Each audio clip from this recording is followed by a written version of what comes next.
Welcome to the Results Method podcast, where real people achieve real results in the real world. Hosted by accredited sports nutritionist, contest prep coach, and three-time fitness world champion and coach, Alicia Kyrgios, alongside co-host and FMG pro athlete, Sarah Priestley. This podcast is your all-access pass to sustainable transformation. We go beyond quick fixes and one-size-fits-all plans. We break down the principles, structure, and strategies that actually create results. This is the Results Method. Hey, welcome back to the Results Method podcast. And today we are talking about something that almost every single woman who trains seriously has experienced at some point. It's that moment where they feel like, I'm doing everything right. My body's just not responding. This isn't working for me. You might be training consistently. You might be eating clean. I hate that word. You might be pushing hard and the scale doesn't move. Or your physique is not changing the way you expect at the rate that you expect, right? And the first place most people go to is, there must be something wrong with me, and they try to self-diagnose and they try to come at you with, I'm, metabolically broken, or I'm, just got these conditions or these issues, and there's always something. But in reality, I'm going to throw it out there. Everyone's going to hate to hear it, but most women are not broken. And what's usually broken is the strategy and the approach. Yeah, and I love this topic because I have been there so many times when I was first starting my fitness journey. I honestly thought I always had to push harder or do more or have more output. At one point I was even running and just restricting food. But I think the reality is that a lot of these approaches slow down the process because you can't stick with them consistently. 100%. And look, most women interpret a lack of progress as personal failure. I see and hear it a lot. And then it becomes linked to this emotional response, right? So it's like, that's where the yo-yoing starts to happen, because it's almost like, this is my fault. There's a problem with me. I can't do this, or I suck at this, or every time I try this, I fail. And everyone listening to this is probably going to have had a moment where they've done this. And in reality, it's often actually a physiological response to an environment that they've created. So let me just say that again. And I want everyone to hear this for a moment, because what you thought was failure and what you thought was something wrong with you is usually physiological response to an environment that you have created. Okay. So most women I see that come to me for coaching, come to me believing that, God, a multitude of things, in fact, about themselves or their journey or their story, right? There's some sort of narrative that they're holding on to. But largely what I tend to always hear is their hormones are broken, busted, gone down the shitter. Their metabolism is broken or damaged, or, being driven into the ground, or they simply don't respond like they used to anymore, or they don't respond like they did in their 20s. I hear this sort of stuff all the time, on the daily. And when we take a step back and we assess the full picture, right, what we typically see, what I see often, is simply a mismatch between physiology and strategy. So, for example, we often see women that are, chronically dieting. So really long, prolonged periods of suboptimal EA, energy availability. They've got high cardio volumes. They're running like Sarah did. And unless there's a zombie chasing you, or you have a specific goal in pursuit of a sport that includes it, or you just want good cardiovascular fitness, it shouldn't be your primary focus. They have really inadequate protein intake, so they don't anchor protein to anything. Usually sleep is in the toilet for these women.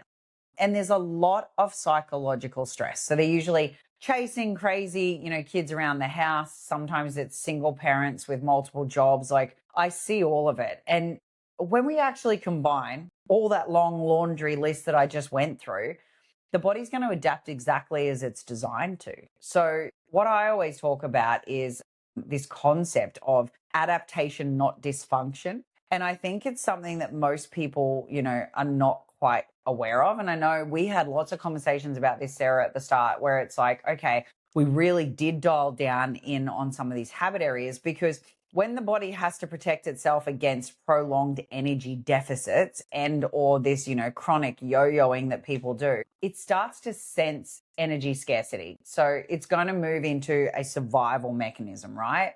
And that shows up in a number of ways. One of the first things that you will see is a reduction in your metabolic rate. There will be a reduction in your spontaneous movement, AKA when you hear coaches talking about neat going, slowing, just normal day-to-day function decreases. There will be a major increase in hunger signaling. There will be an increase in fatigue, and there can be, and most definitely is for a lot of women that have been doing this for long enough, altered reproductive signaling. So your reproductive function starts to become compromised. So none of these are signs that something is wrong in isolation, but they're absolutely red flags that the body is sending you that it is responding to the environment, right? So it's an incredibly important distinction, one that I think that most people miss. And that's essentially what we wanted to come today and talk about, because I think, Sarah, you might, definitely agree with this.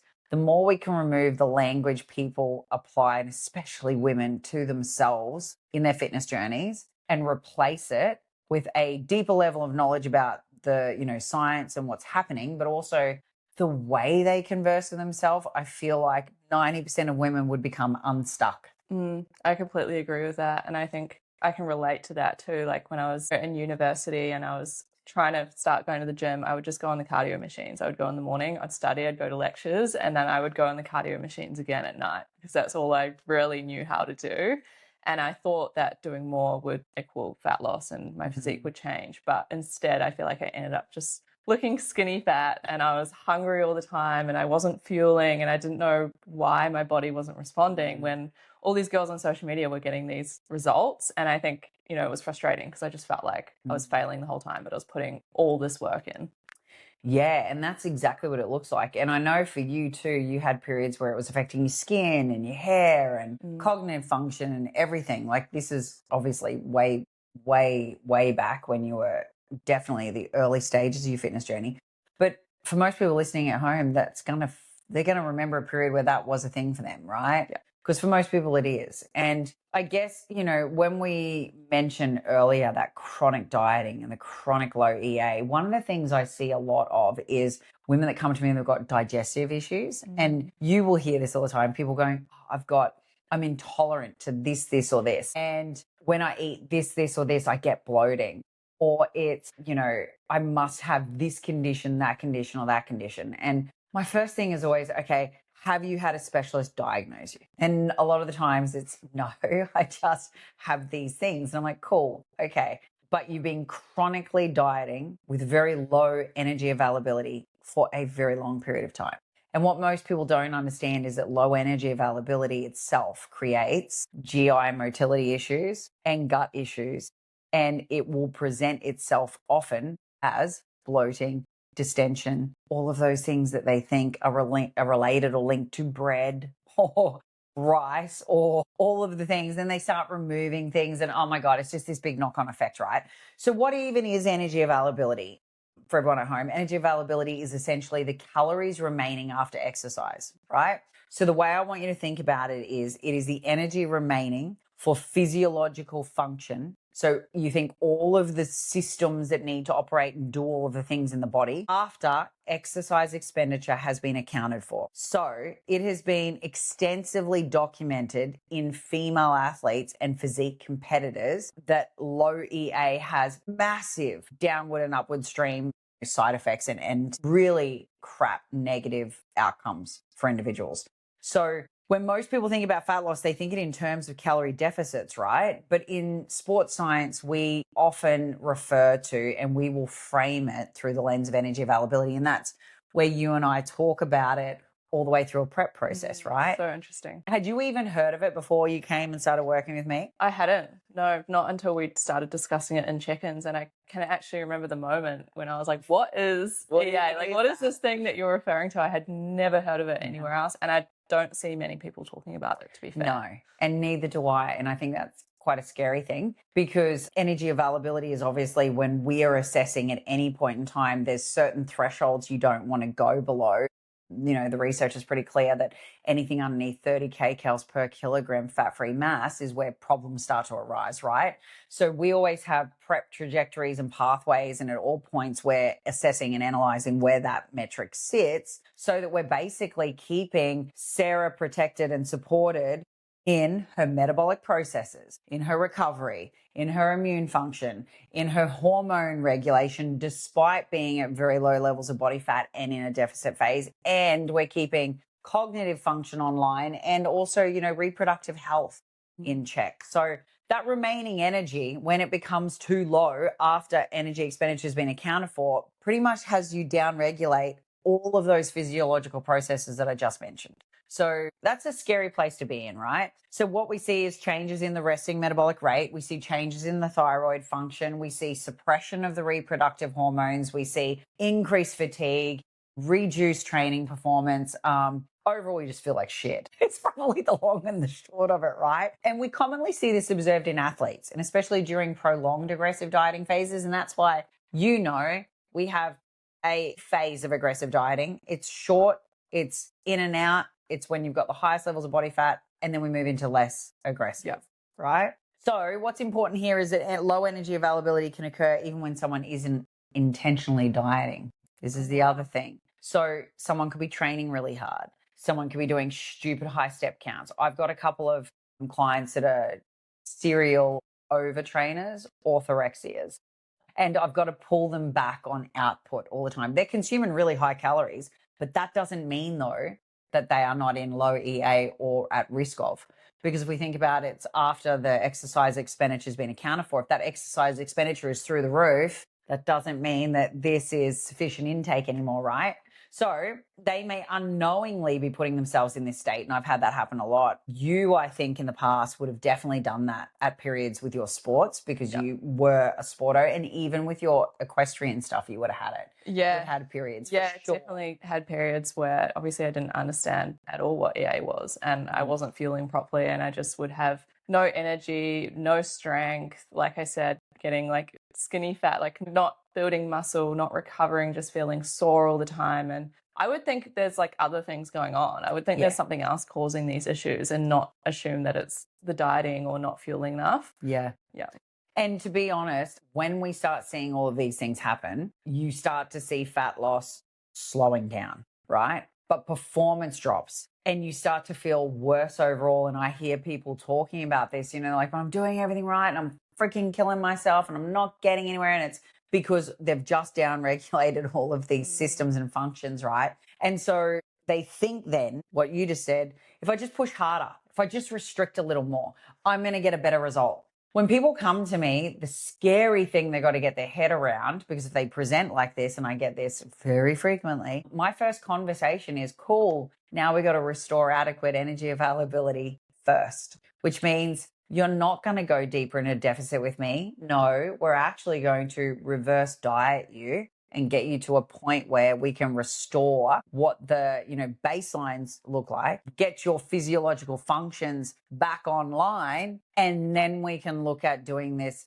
the right way. Which is scary, but once you get those calories up and you actually feel the energy and you feel all of these negative side effects going away, it's the best feeling ever. Yeah, yep. And so what I find most women get through once we start that process is their sleep improves significantly, energy levels get higher, but their ability to manage stress is really, really, really heightened. So that leverage gets pulled. So what I also see, and the reason I'm touching on the stress topic, is that stress will often alter the body composition feedback. So the signals that we would normally get that are particularly around like fluid balance and appetite regulation get masked by stress. So when women are in these hyper stressful environments and situations, so again, we come back to that conversation, how at the start it's about the environment you've created, right? If you're in this high stress pressure cooker, constant, living on adrenaline, your CNS is absolutely fried, you are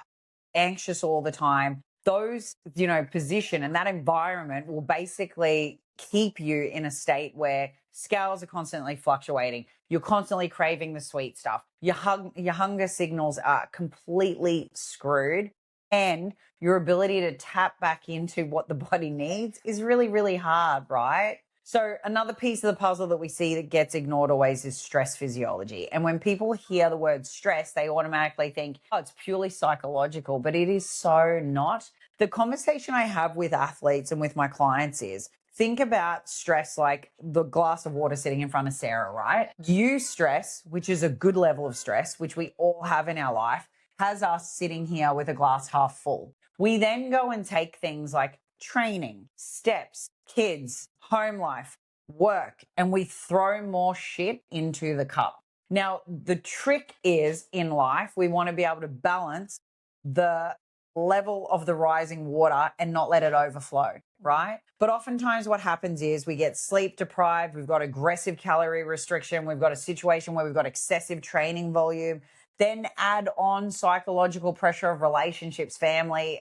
stress at work, life in general, and all of a sudden that shit's overflowing. You don't even know it. Your whole floor's wet. The body experiences the chronic stress in a way where cortisol signaling increases. And then essentially you get disruption to fluid regulations and sodium retention. So that can lead to variances in your appearance and also on the scales. And we see this all the time, people being like, I just feel watery. I just feel puffy. They think they're getting fatter and they're not. They're actually just holding on to water. So we know this in a prep process. I think it highlights it more if you have a week of really high stress and you can just see the puffiness in your body.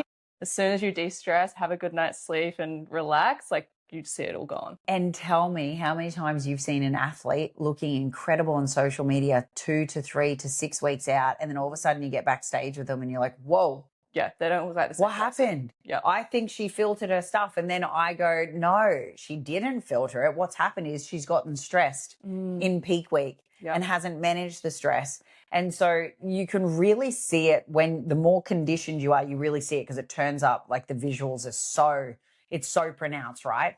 But even in day to day, we know and we can see if you've had a shit sleep, and it's a highly stressful week, we know your data and even the visuals are never going to reflect the actual change that we've had, right? So short sleep duration has been shown to increase hunger signals. It reduces your insulin sensitivity. It impairs fat oxidation. It increases fatigue. So honestly, whenever sleep drops anything below 7 hours consistently, fat loss efficiency declines. Some people listening to this are probably like, I get 5 to 6 hours every night. And you know what? I used to always be that person who was like, I'll sleep when I'm dead, 4 hours on average. Even when I was in corporate, I was known for having 1 or 2 nights a week where I didn't sleep at all because I just work all the way through the night. And I didn't even know. I had no respect for the fact that I was screwing myself. And there is obviously literature now linked to shift work and, situations like I used to live in that are showing that there's causation and correlation towards Alzheimer's. So it's like sleep is so important on so many levels. One of the things we often work on immediately with people is sleep. And I know it was something that you and I talked about so much because sleep and stress can mask physical progress that's actually happening because it just, messes with the way the body carries water, fluid, all of the things. And then also it messes with hunger to the point where oftentimes you take yourself out of the deficit. Yeah, right? And we see that frequently. Yeah, exactly. I think the hunger thing is something that massively is impacted by sleep. I definitely noticed that. And then also, we've had times in prep or even just in a deficit where the scale has not moved at all. And I've been freaking out, like, why is it not moving? Why is it not moving? And then you tell me to focus on sleep. We have 1 or 2 good nights sleep and we'll lose like a kilo each night. It's just gone. Yep. We just have the whoosh effect that we talk about. And sometimes too, it's been where we've had to go, okay, geez, Sarah, that's like a lot more stress in this week. Let's modify the schedule and improve sleep. And then we've had a double whoosh, you can't ever underestimate it, right? So we can have nothing change nutritionally and focus on those 2 key areas and it can change everything. So I think those areas, so low EA, sleep and stress are big factors in someone, reporting that they're doing all the things and getting nowhere. The other factor is you may have adapted out of your deficit. So that's going to screw with people's head to hear that. But metabolic adaptation is a normal response to sustained energy restriction, which is why I talk about when someone comes to me and they've been chronically dieting for a long period of time, or they're experiencing GI issues. I'm like, cool, now we need to increase your food. And it's like the biggest oxymoron for people, and they can't get their head around it, but it's so important because this is the most understood concept inside of nutrition is metabolic adaptation. Most people will interpret it as metabolic damage, and it is not. All that we are seeing is the body becoming more efficient with a lower level of intake, because that's what we're designed to do. We're these beautiful biological systems that are built to survive, right? When you think about caveman days, that's what we're built to do. Fight or flight, your baseline mechanisms, the body's going to survive.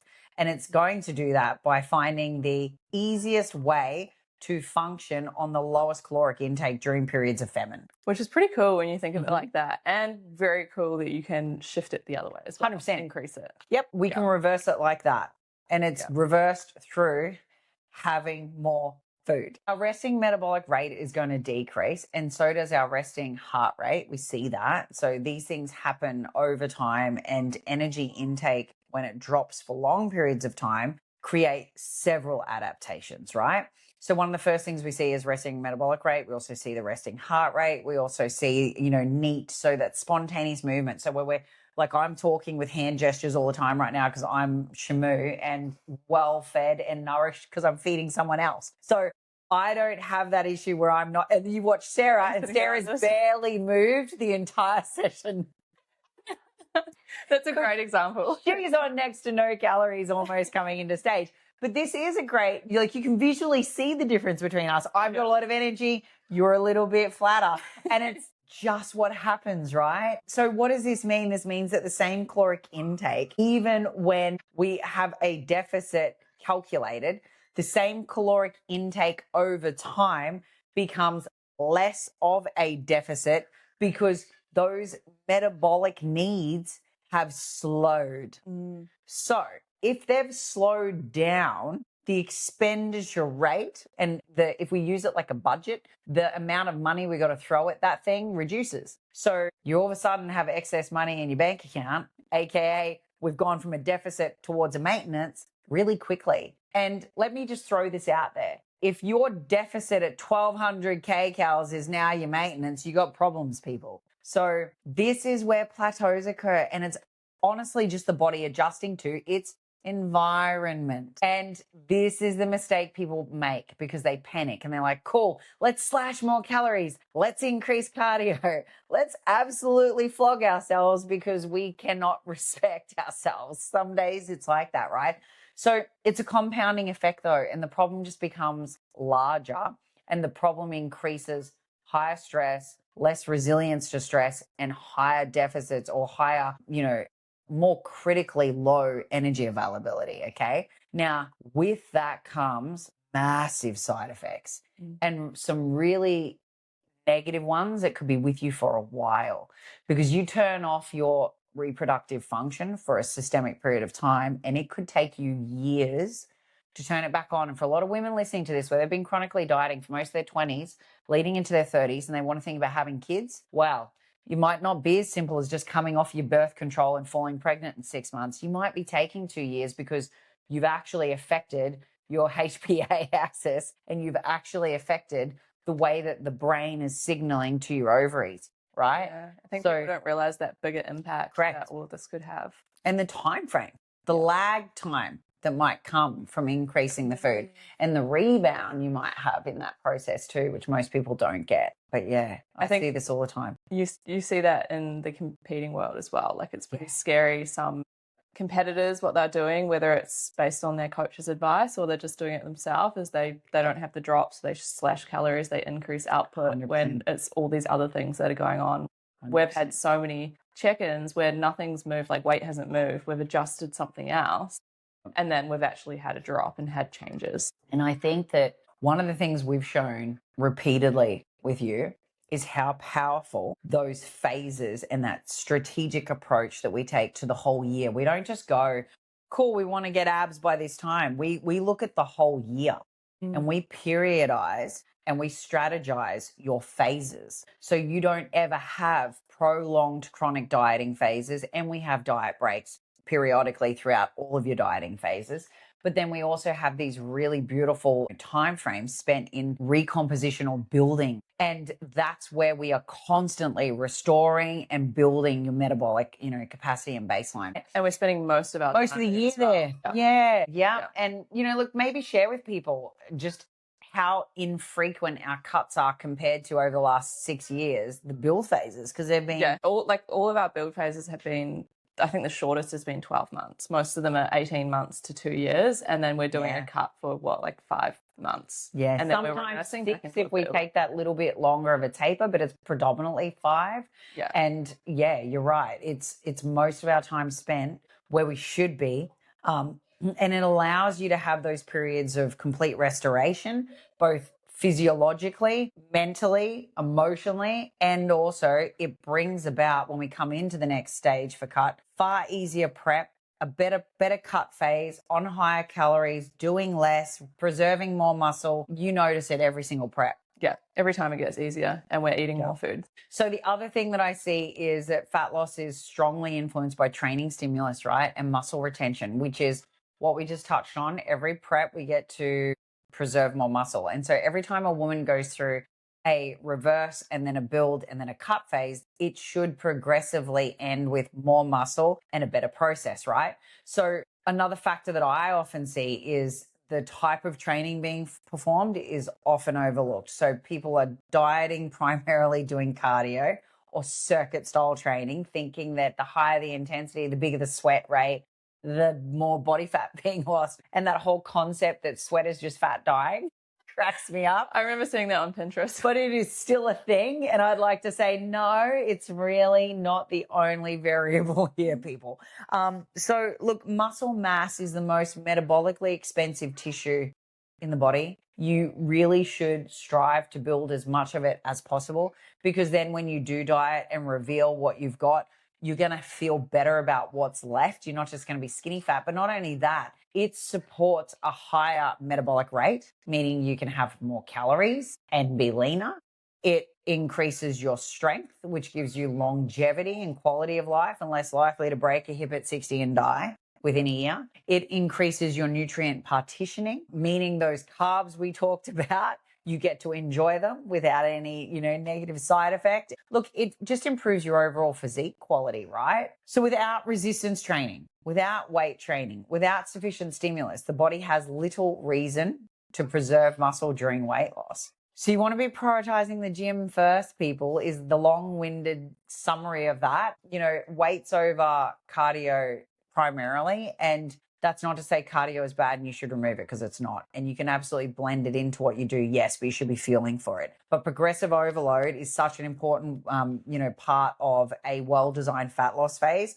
The goal is never to simply focus on burning calories for the love of bloody God. You should be focused on creating a stimulus that encourages the body to retain muscle whilst you mobilize fat. It's a very different approach. Yeah, and I think that's been one of the biggest changes for me. Like I went from back before I had a coach, like getting my fitness pal to try and figure out my macros, and then I would just try and burn more than that, which is so bad when I look back on it, to now it's like focusing on fueling for training, progressive overload in the gym, and just getting those changes in my physique has been so much easier when I'm fueling properly, and strength training. Yeah, 100%. And we even use the strength training and frequency of it as a tool when we're in the cut phase. So, I think having the right strategy, as we talked about at the start, is super important, and it's what you prioritize in your environment. The very last thing that I would touch on, where I think, the largest thing is expectations are unrealistic. Women have these crazy expectations that they've been eating like shit and living this crap lifestyle for a very long period of time, but they want to have results in 10 weeks. And I'm like, if you've taken 3 years to gain it, have a little bit of patience, and it might take you a significantly longer time frame than you expect to remove it, right? So if we look at what is the, I guess the goal of what you want to aim to, so evidence-informed rate of fat loss tends to fall around 0.5 to 1% of your body weight per week. That is what has been shown to be sustainable progress that also mitigates muscle loss, right? So for many women, they're going to hate hearing this because they want to lose 5 kilos in 2 weeks. That means you're only going to lose a few hundred grams a week, 350 to 500 grams. That's kind of where you're going to be sitting. Now, that doesn't sound or feel very dramatic, does it, people? You're kind of like, what the hell? I'm barely budging on the scales. But if we do this accumulatively over time, what we're going to see is weight loss you can retain. We're going to see retention of the muscle mass and you're going to look better naked. We're going to maintain your training performance, which is going to make you feel like you're still a badass in the gym. And overall, it's going to give you the ability to have long-term adherence, right? And consistency and adherence is actually what matters. And just remember that muscle growth occurs so slowly. Way too slow. It takes freaking years, not weeks, right? So I'm gonna throw this out there and be like, if something takes you years to build, why the hell are you so comfortable with losing it rapidly in a matter of weeks to hit a number on the scale? It just blows my mind, makes no sense to me at all. And I think the problem stems from social media largely because it's like the highlight reels of all these mofos that literally showcase only their most magnificent transformation parts. And it's perfectly curated snapshots, right, that create unrealistic expectations for the average woman. And I really hate it because it drives women to do these unnecessary extremes and they spend ages trying to build something and they lose it in a moment. You know, like it's depressing. You see these before and after photos when it's got, a photo of someone before and then it's got a photo of them with these massive glutes and you think they've just done a 12-week cut, but really they've done like a 2-year build phase and then a long cut, and that's how they got that progress, but you don't see that in between. No. And you don't see the phase where they had more body fat and they were putting all that work in for a long period of time. And this is something I always love about your socials because you always talk very honest, straight from the heart about the messy middle. And I love that because it's not discussed enough. And I think if you're not following people that show the messy middle, unfollow them because it is just going to set you up for failure internally. It is.